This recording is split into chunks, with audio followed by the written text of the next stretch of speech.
എറണാകുളം യാത്രയ്ക്ക് മുമ്പായി ഉദയന്റെ ഇഷ്ടസ്ഥലമായ സൂയിസൈഡ് പോയിന്റിലെത്തുന്ന ഉദയനും നന്ദനയും. യാത്രാമധ്യേ ഉദയനെയും നന്ദനയും കണ്ടുമുട്ടുന്ന ഹരിപ്രസാദ്. അവർ പരസ്പരം സംസാരിക്കുന്നു. ഹരിയുടെ കല്യാണം ഉറപ്പിച്ച കാര്യം ഉദയൻ അറിയുന്നു. ഉദയൻ ആശംസകൾ നേരുന്നു. ഉദയന്റെ കാർ ഹൈവേയിലൂടെ വരുന്ന വിവരം കൊട്ടേഷൻ നേതാവ് ബാബുജിയെ അറിയിക്കുന്ന അസിസ്റ്റന്റ്. ഉദയന്റെയും നന്ദനയുടെയും ജീവിത അവസാനത്തിനു വേണ്ടി പ്രാർത്ഥിക്കുന്ന കാർത്തിക.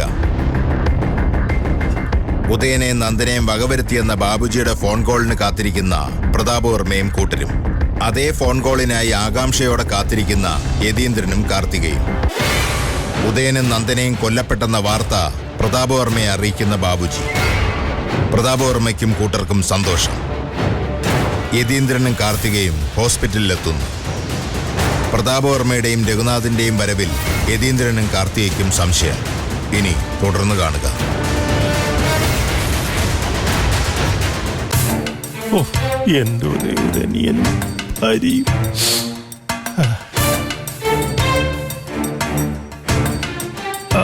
അതെ, എക്സ്ക്യൂസ് മീ സാർ, എന്റെ അനിയനും വൈഫ് അകത്ത് കിടക്കുന്നത്. ഇത് കുറച്ചു മുമ്പ് പറഞ്ഞല്ലോ. ആളിനെ കിട്ടിയോ സാർ? ആ ടിപ്പർ ലോറി ഓടിച്ച ഡ്രൈവറെ. ടിപ്പർ ലോറിയാണ് ഇടിച്ചതെന്ന് നിങ്ങൾക്ക് എങ്ങനെ മനസ്സിലായി? ഇവിടെ മൊത്തത്തിൽ ആളുകൾ പറഞ്ഞു കേട്ടതാണ് സാർ, അല്ലാതെ ഞാൻ എങ്ങനെ അറിയാം? അവനെ കിട്ടിയോ സാർ? ഇല്ല, CI സ്പോട്ടിലെത്തിയിട്ടുണ്ട്. അന്വേഷണം നടക്കുന്നു. നടക്കട്ടെ നടക്കട്ടെ, അന്വേഷണം നടക്കട്ടെ. എങ്ങനെയും അവനെ പിടികൂടണം സാർ. 2 ചെറുപ്പക്കാരാണ് ഓപ്പറേഷൻ തിയേറ്ററിൽ മരണത്തെ മുഖാമുഖം കണ്ടു കിടക്കുന്നത്. എന്റെ സ്വന്തം അനിയനും അവന്റെ ഭാര്യയും. അവര് ജീവിച്ചു തുടങ്ങിയിട്ടേ ഉണ്ടായിരുന്നുള്ളൂ സാർ. അവര് മരിച്ചു പോകുമോ സാർ? ഞാൻ ഡോക്ടർ അല്ല അത് പറയാം. ഓ സോറി സാർ, കഠിനമായ മനപ്രയാസം കൊണ്ട് ഞാൻ ചോദിച്ചു പോയതാ. സോറി. അത് സ്വാഭാവികമായ അപകടമായിരിക്കും അല്ലേ സാർ? അതറിയാനാണ് അന്വേഷണം നടത്തുന്നത്. നടക്കട്ടെ നടക്കട്ടെ. സ്വാഭാവികമായ ആക്സിഡന്റ് ആയിരിക്കും. ആരും ശത്രുക്കൾ ഉണ്ടായിരുന്നില്ല സാർ എന്റെ അനിയന്. കലാഹൃദയമുള്ളൊരു വലിയ മനുഷ്യൻ, ഭാര്യയും അതുപോലെ തന്നെ. ഓ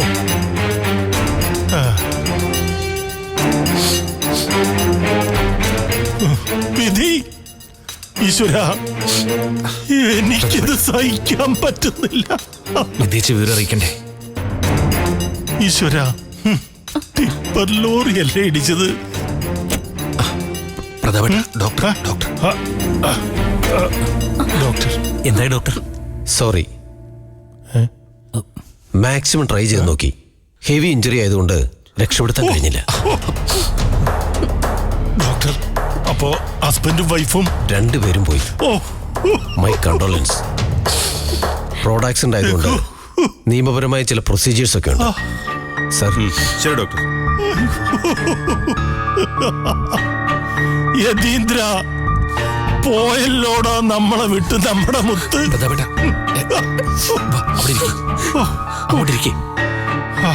അയ്യോ,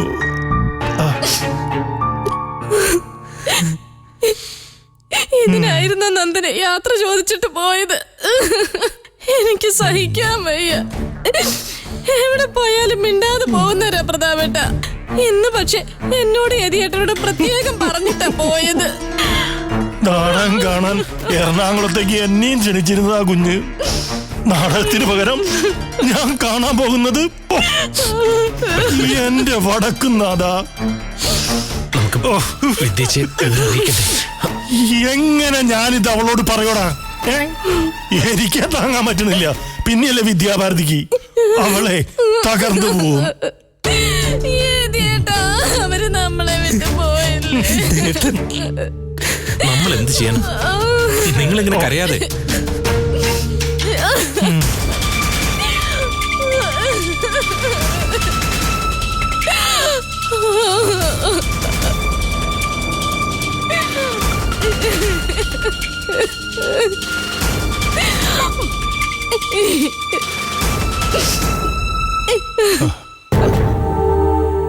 ഡോക്ടർ വിവരം പറഞ്ഞല്ലോ സാർ. എങ്ങനെയെങ്കിലും പോസ്റ്റ്മോർട്ടം ഒന്ന് ഒഴിവാക്കണം. അതൊന്നും പറ്റില്ല. ബോഡി പോസ്റ്റ്മോർട്ടം ചെയ്യണം. അങ്ങനെ പറയരുത് സാർ. ഞങ്ങളുടെ എല്ലാമാണ് മരിച്ചു പോയത്. ഇനി ആ ശരീരങ്ങൾ കീറി മുറിക്കാന്നൊക്കെ വെച്ചാല് തകർന്നു പോകും ഞങ്ങള്. പ്ലീസ്. എനിക്ക് നിയമപരമായ നടപടികൾ ഫോളോ ചെയ്തേ പറ്റൂ. നിങ്ങൾ സഹകരിക്കണം. ഞങ്ങൾ എന്ത് വേണമെങ്കിലും ചെയ്യാം സാർ. ഒരു മനുഷ്യത്വം വിചാരിച്ച്. നോ. ബോഡി ഏറ്റുവാങ്ങുന്ന ആരാണ്? മരിച്ചവരുടെ ബ്രദർ വന്നിട്ടുണ്ട്. പ്രതാപേട്ട, ബോഡി കൊണ്ടുവരുന്നുണ്ട്. വാ, നമുക്ക് അങ്ങോട്ട് പോവാം. വാ.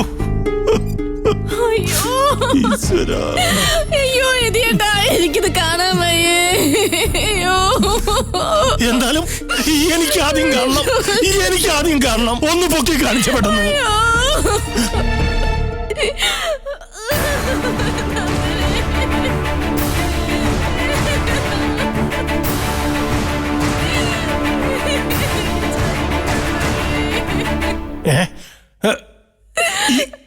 ഇതാരാ? ഇയാളാരാ? ഇതല്ല ഞങ്ങളുടെ ഡെഡ് ബോഡി.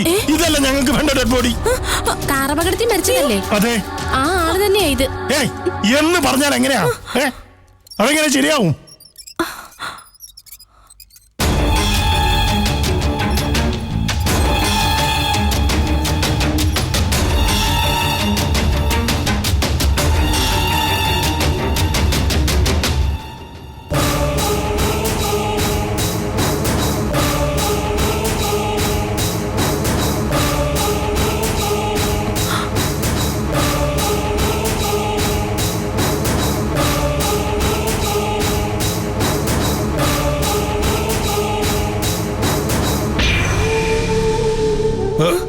ഉദയ, നിങ്ങള് എന്താ?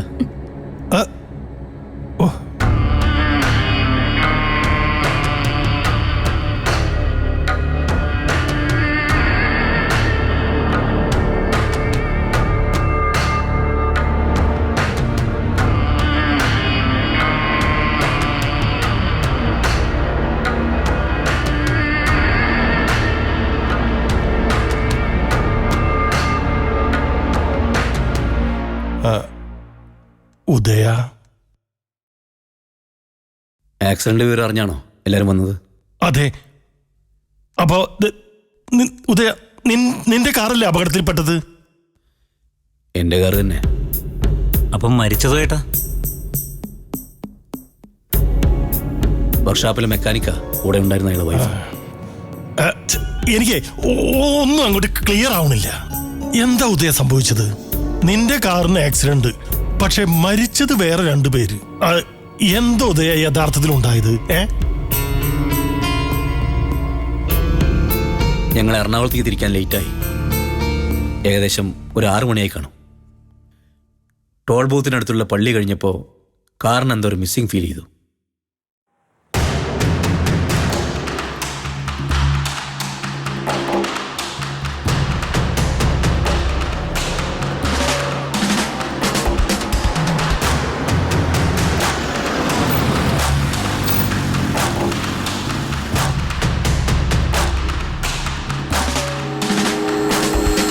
എന്താ നോക്കട്ടെ.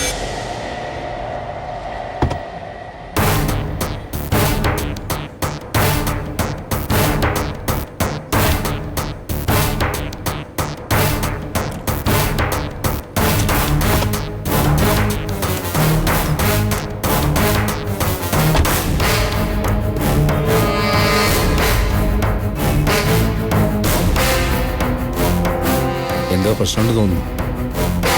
എന്തു പറ്റി? ഒന്നുകൂടി സ്റ്റാർട്ട് ചെയ്ത് നോക്കട്ടെ.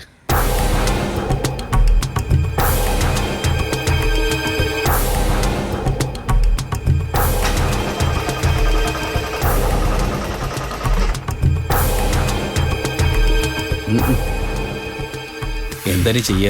കുഴപ്പമുണ്ടോ? സമയമില്ല.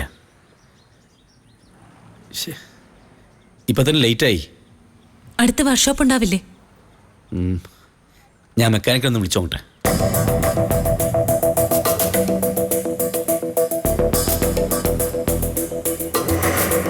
വർക്ക്ഷോപ്പിലെ സുരേഷ് അല്ലേ? ഞാൻ ഉദയവർമ്മയാ. ഒരു എമർജൻസി, വണ്ടി സ്റ്റാർട്ടാവുന്നില്ല. ഞാനിപ്പോ പള്ളി കഴിഞ്ഞ് ഒരു 500 മീറ്റർ കണ്ടോ? എവിടെ? ശരി ശരി, ഒന്ന് പെട്ടെന്ന് വരൂ. പുള്ളി അടുത്തുണ്ടെന്ന്.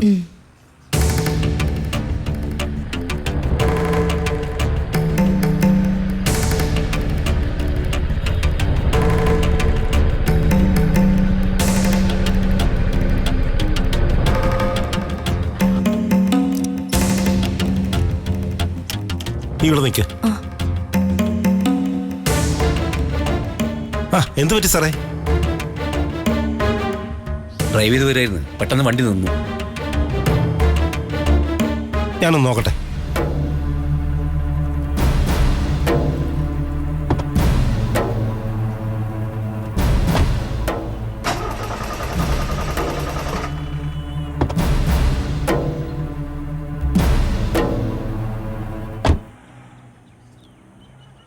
പ്രശ്നമുണ്ടല്ലോ സാറേ. സ്റ്റാർട്ടാക്കിയാൽ ഒരു 5 മിനിറ്റ് കഴിയുമ്പം പിന്നെയും വണ്ടി ഓഫാവും. എത്ര സമയമെടുക്കും ശരിയാക്കാൻ? ഉടനെ പറ്റുമെന്ന് തോന്നുന്നില്ല. വർക്ക്ഷോപ്പിൽ കൊണ്ടുപോണ്ടി വരും. രാവിലെ നോക്കിയാൽ മതിയോ സാറേ? അയ്യോ, അത് പറ്റില്ല. എനിക്ക് അത്യാവശ്യമായിട്ട് എറണാകുളത്ത് പോകണം. ഇതേ പോക്ക് നടക്കില്ല സാറേ. എന്നാ പിന്നെ ഞാൻ വേറെ അറേഞ്ച്മെന്റ് നടത്തിക്കോളാം. വണ്ടി ഞാൻ വർക്ക്ഷോപ്പിലോട്ട് എടുത്തോളാം. ഓ, അഡ്വാൻസ് എന്തെങ്കിലും വേണോ? ഒന്നും വേണ്ട സാറേ. ഓക്കെ, ഞാൻ JP എന്ന് വിളിക്കാം.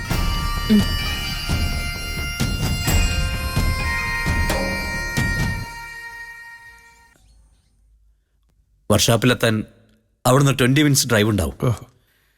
അതിനിടയിൽ ആക്സിഡന്റ് ഉണ്ടായി. JP ഏർപ്പാടാക്കിയ മറ്റൊരു കാറിൽ ഞാൻ നന്ദനും യാത്ര തുടർന്നു. അപകടം നടന്ന കാര്യം നിങ്ങൾ എങ്ങനെ അറിഞ്ഞത്? CI സജികുമാറെ വിളിച്ചു പറഞ്ഞു. അപ്പൊ തന്നെ ഞങ്ങൾ തിരിച്ചു പോന്നു. ഹോ, എന്നാൽ ഇതൊരു ഭയങ്കര സംഭവമായി പോയി. ഭഗവാനെ, ഞങ്ങൾ താഴോട്ട് ചെല്ലട്ടെ. ബാക്കി കാര്യങ്ങൾ എങ്ങനെയാണെന്ന് അറിയണം. എന്നാ പോയിട്ട് വാ. രഘു, പ്രതാപേട്ടാ, എന്തു പറ്റി? എന്നെ ഇവിടെ ഇരിക്ക്. ചെയറിലോട്ടൊന്ന് ഇരുത്തിയേ. അതൊക്കെ എന്താന്ന് അറിയത്തില്ല, ചെറിയൊരു തല കറക്കം. 5 മിനിറ്റ് ഇരുന്നാ ശരിയാവും. പ്രതാപേട്ടാ, വെള്ളം കുടിക്കണം. വേണ്ട വേണ്ട വേണ്ട വേണ്ട, കുറച്ച് വെള്ളം എടുക്ക. വേണ്ടാന്ന് പറഞ്ഞില്ലേ? ഓ,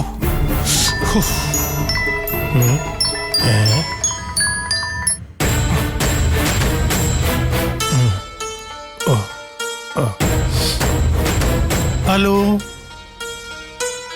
ആരാ? ഞാനാ ബാബുജി. എന്താ? ബാക്കി തുക എപ്പ സെറ്റിൽ ചെയ്യും? ബാക്കി തുക എപ്പ സെറ്റിൽ ചെയ്യുമെന്ന്? എന്തിന്?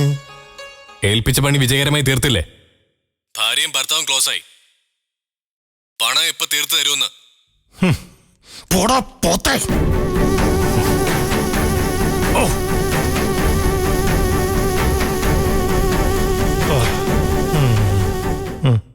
ആരാ പ്രതാപേട്ടാ? നിന്റെ പ്രതാപേട്ടാ, എല്ലാം തീർന്നില്ലേ?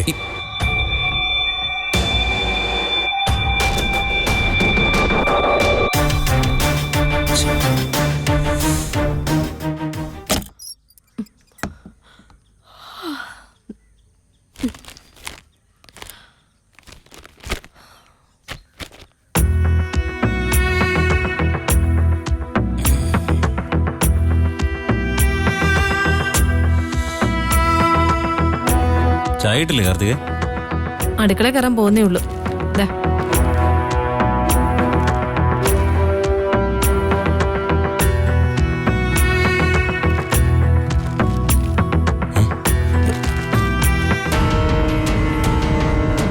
കാർ അപകടത്തിൽ ദമ്പതികൾക്ക് ദാരുണാന്ത്യം.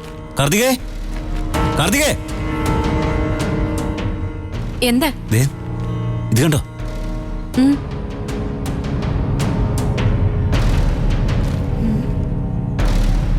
കാർ അപകടത്തിൽ ദമ്പതികൾക്ക് ദാരുണാന്ത്യം. രണ്ടുപേരുടെയും ഫോട്ടോയുണ്ട്. അപകടം വരുത്തിയ ടിപ്പർ ലോറി നിർത്താതെ ഓടിച്ചുപോയി. ലോറിയെക്കുറിച്ചോ ഡ്രൈവറെക്കുറിച്ചോ വിവരങ്ങൾ ലഭ്യമല്ല. തമിഴ്നാട്ടിലേക്ക് പോയ ഏതോ വാഹനമാണെന്ന് കരുതുന്നു. ഊർജിതമായ അന്വേഷണം നടത്തുമെന്ന് പോലീസ് അറിയിക്കുന്നു. അപ്പോ ആ കാര്യം ഓക്കെ. വല്ലാത്ത സമയദോഷം തന്നെ. എന്ത് ചെയ്യാ, ആ മെക്കാനിക്കിന്റെയും ഭാര്യയുടെ ആയുസ് അത്രേ ഉള്ളൂ. അവരുടെ കാര്യത്തെക്കുറിച്ചല്ല സമയദോഷം എന്ന് പറഞ്ഞത്, പിന്നെ? നമ്മുടെ കാര്യം. പത്രത്തിൽ ഈ സ്ഥാനത്ത് ആരുടെ ഫോട്ടോ വരണ്ടേന്നൊന്ന് ആലോചിച്ച് നോക്കി. ഇവിടെ ഉദയവർമ്മ, ഇവിടെ നന്ദന.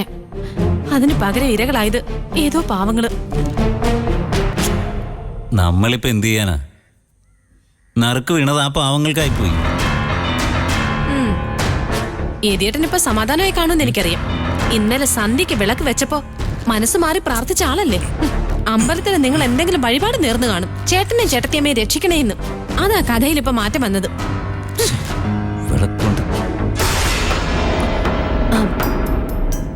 പത്രത്തില് ആക്സിഡന്റിന്റെ വാർത്തയുണ്ടോ ചേച്ചി? അയ്യോ, ഞങ്ങളിപ്പോ അത് പറയായിരുന്നു നന്ദനെ. രാവിലെ പത്രം എടുത്ത് നോക്കിയതും അപകട വാർത്തയാ കണ്ടത്. മനസ്സങ്ങ് മരവിച്ചു പോയി. നോക്കട്ടെ. ആ, ഇങ്ങ് തന്നെ. ദേ,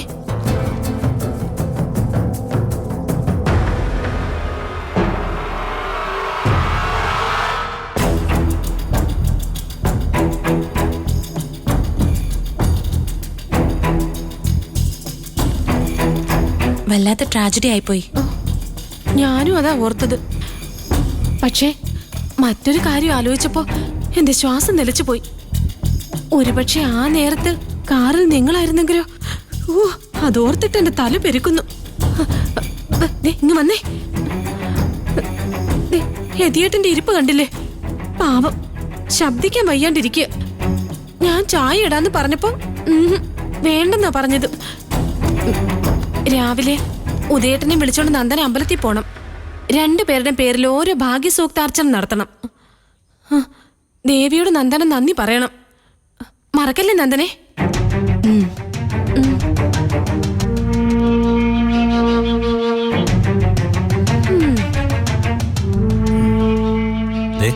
നീയാണ് നടി, മികച്ച നടി. അവാർഡ് ഉറപ്പാ.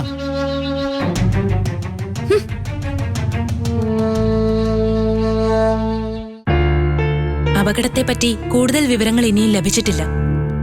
രാത്രി അസമയമായിട്ടില്ലാതിരുന്നതിനാൽ ഡ്രൈവർ ഉറങ്ങിയതാവാൻ സാധ്യതയില്ല. ടിപ്പർ ലോറിയുടെ ഡ്രൈവർ മദ്യപിച്ചിരുന്നതായി സംശയിക്കുന്നു. ലോറിയുടെ നമ്പരോ മറ്റ് വിവരങ്ങളോ ലഭിക്കാത്തത് അന്വേഷണത്തെ പ്രതികൂലമായി ബാധിച്ചേക്കാം. സംഭവത്തിൽ ദുരൂഹതയുണ്ടോ എന്ന് പോലീസ് അന്വേഷിക്കുന്നു. അപകടത്തിൽപ്പെട്ട കാറിന്റെ ഉടമ കുന്നത്തൂർ ഉദയവർമ്മ അറിയപ്പെടുന്ന നാടക പ്രവർത്തകനാണ്.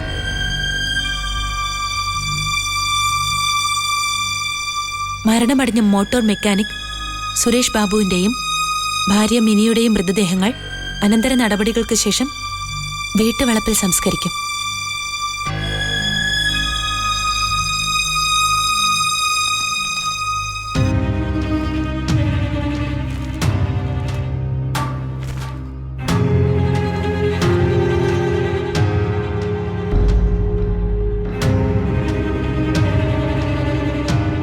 നമുക്ക് ഇവരുടെ വീട് വരെ ഒന്ന് പോകണം. ബാക്കി കാര്യങ്ങൾ ചെയ്യണം.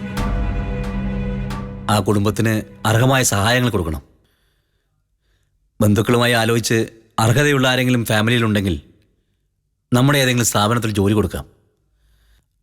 അതാവുമ്പോൾ സ്ഥിരമായൊരു സഹായമാവും.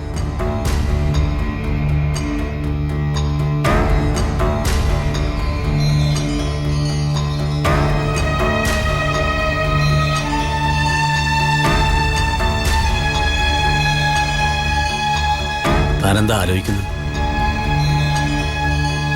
ആക്സിഡന്റുമായി ബന്ധപ്പെട്ട് എന്തെങ്കിലും ദുരൂഹതയുണ്ടോന്ന് പോലീസ് അന്വേഷിക്കുന്നു. ആ അന്വേഷണം എവിടെയെങ്കിലും ചെന്നെത്തുമെന്ന് വിചാരിക്കുന്നുണ്ടോ? എന്താ മീൻ ചെയ്യുന്നത്? രാത്രിയിൽ ആശുപത്രിയിൽ വെച്ചുണ്ടായ ചിലരുടെ പ്രതികരണങ്ങൾ, നമ്മളെ പെട്ടെന്ന് കണ്ടപ്പോഴുള്ള ചില മുഖങ്ങളിലെ ഞെട്ടൽ, മാറി നിന്നുള്ള ഫോൺ വിളികൾ, എന്തൊക്കെയോ പന്തികേട് തോന്നുന്നു. അപ്പോഴേ തോന്നിയതാണ്. ആ ചുറ്റുപാടിൽ പറഞ്ഞില്ലെന്നേ ഉള്ളൂ. ഒരുപക്ഷെ എന്റെ തോന്നൽ മാത്രമായിരിക്കും. ചില തോന്നലുകൾ സത്യത്തിലേക്കുള്ള ചൂണ്ടുവിരലാവാറുണ്ട്. പക്ഷേ വ്യക്തമായ സൂചന കിട്ടാതെ ഒന്നും മിണ്ടാനാവില്ല. പൊലിഞ്ഞു പോയത് 2 മനുഷ്യജീവനുകളാ. ആക്സിഡന്റ് ആയാലും കരുതിക്കുട്ടി ചെയ്തതാണെങ്കിലും അന്നേരം സംശയിക്കുന്ന പോലെ എന്തെങ്കിലും ഉണ്ടെങ്കിൽ അത് വെളിച്ചത്ത് കൊണ്ടുവരേണ്ടത് നമ്മുടെ ഉത്തരവാദിത്വമാണ്, ആവശ്യമാണ്. കാരണം ഏത് വീഴ്ത്തണമെന്ന് ആരെങ്കിലും ഉറപ്പിച്ചിട്ടുണ്ടെങ്കിൽ ഒരു തവണ ഉന്നം തെറ്റിയത് കൊണ്ട് പിന്മാറണമെന്നില്ല.